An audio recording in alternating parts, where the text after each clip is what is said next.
After a major event like a hurricane impacts our community, we have to go through a process where we document the expenses and damages caused to our community. And that process is underway now in Flagler County as FEMA officials tour damage from Tropical Storm Nicole to determine whether the damage rises to the threshold required to warrant public assistance under the Federal Disaster Declaration. Jonathan Lord, the county's emergency management director, says there's two parts to the program. Public assistance, those are the funds we get back from the federal government where they reimburse us for expenses incurred because of the disaster and also damages to public facilities. The program is separate from any individual assistance that's also under consideration. With that, a separate team has been going out visiting damaged properties and validating the numbers that we provided to them about the number of impacts in our community. And they may actually be knocking on doors or even just looking at the outside of homes to determine whether we meet the requirements for our residents to be eligible for FEMA assistance. The county estimates private property damage from this storm totals nearly $24 million, while public losses, not including damage to the beach and pier, amounts to more than $5.5 million.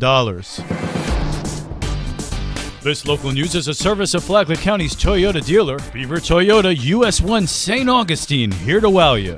As the area rebuilds from back-to-back storms, officials discuss ways to increase resiliency for the future. 24th District Representative Paul Renner says while sand dunes did provide protection when Ian hit, there's another process that places like Jacksonville used for protection. One of the things that, as I understand, not being a coastal engineer, is that the beach renourishment, but there's also the process that never got completed, which is expensive, but that is a sloping beach where they go out and dredge out from the beach so that there's a upward ramp to reduce the energy from storm surge. So when a hurricane comes in and is pushing that water up the beach, it's going up a slope. And thought needs to go into the rebuilding process. We have to assume at least that we'll get, a storm every 3 or 4 years, and are we ready for it? And so we need to try to set in place whatever we can to be ready for the next storm, have a realistic conversation about, where we rebuild, how we rebuild, and make sure that that's higher off the ground.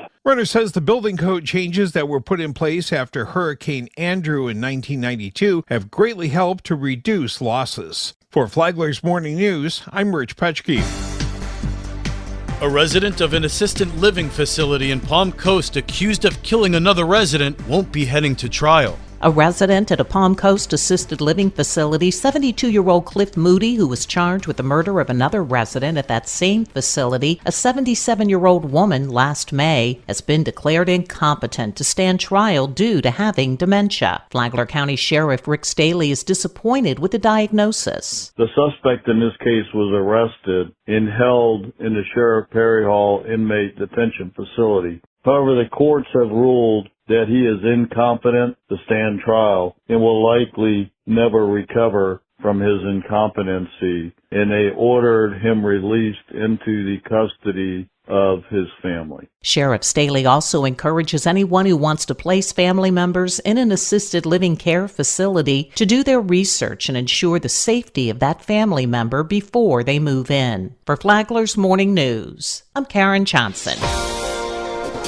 Teresa Pontieri, who recently won a seat on Palm Coast City Council, called the campaign process an 8-month job interview. You know that it's going to be a really trying process on a lot of different levels. I think that what a lot of people don't realize is just the incredible ups and downs. I mean, you can be having an awesome day where you're out at an event with citizens, you're knocking on doors, you're talking to people, everything is positive, and then the next day something happens. It's just the up and down of the whole process is really trying. And I think you really have to keep in mind why you're doing what you're doing and keep that end goal just the main focus. The fiscally conservative Republican tells WNZF she plans to focus on infrastructure and keeping money in taxpayers' pockets. If we don't have a strong base and a strong foundation, we will crumble. And the city is aging. We all know that. The city is also growing. We have a beautiful city here, but if our bones aren't good, if our foundation is not strong, it's not tenable. So we really have to make sure that as we grow, we also don't lose focus of what we already have and make sure that that's strong, make sure that the infrastructure is in place, the public safety is in place, and then as we grow, we can continue on that strong foundation moving forward. Kathy Hyder was also elected to Palm Coast City Council last Tuesday. Hyder and Pontieri will be sworn in December. From the WNZF Newsroom, I'm Amy Cherry.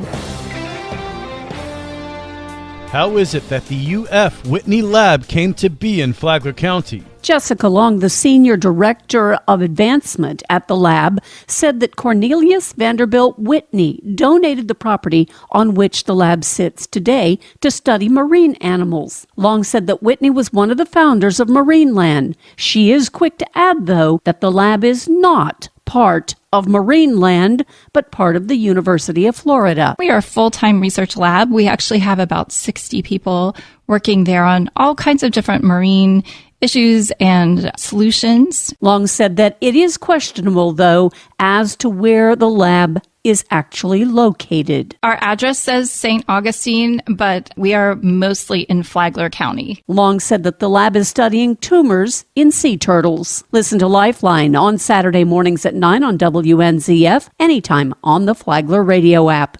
Tomorrow, what did an expansion bring to the Whitney Lab? From the WNZF newsroom, I'm Deb Albertson. And now you're up to date on Flagler's Morning News. I'm Rich Carroll.